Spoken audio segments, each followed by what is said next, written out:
Now a story you'll see only on KDKA. The work at Point State Park is well ahead of schedule.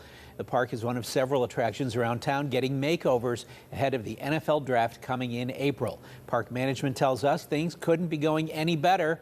Tonight, KDKA's Barry Pintar has a progress report. Yeah, I am outside of the Fort Pitt Blockhouse, literally the oldest building in all of Pittsburgh, built in 1764, even before the United States was founded. That sits right next to this guy, a bench. One of the newest things in Pittsburgh, as Point State Park is smack dab in the middle of its makeover. Workers today installing brand new silver metal benches all throughout the park. This $3.4 million facelift project began in May and is already halfway through its allotted timeline, needed to be finished by the spring NFL draft timeline. So how is it going over halfway there? What you expected, going well? It's going exceptionally well. Jake Wieland is the operations manager at the park, in charge of it all.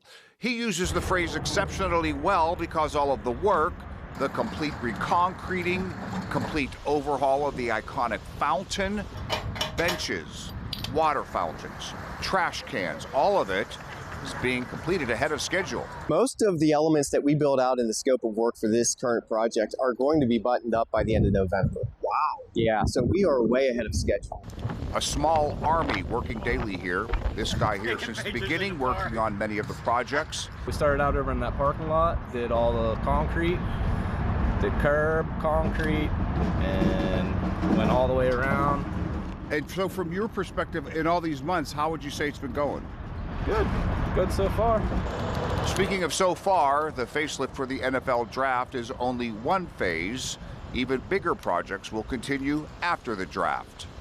And the contractors, collaborating and working collectively to make sure that we maintained our schedule, and truly we're exceeding the schedule. So very pleased with the outcome. And without stating the obvious, as you saw this story, you see a lot of people walking around. Many people think Point State Park is closed until its complete renovation. That is not true. It is open. You can come enjoy the oldest building in Pittsburgh, its neighboring museum, and of course all the wonderful trails and experiences in Point State Park. Reporting at the tip of the triangle in downtown Pittsburgh, Barry Pintar, KDKA-TV News.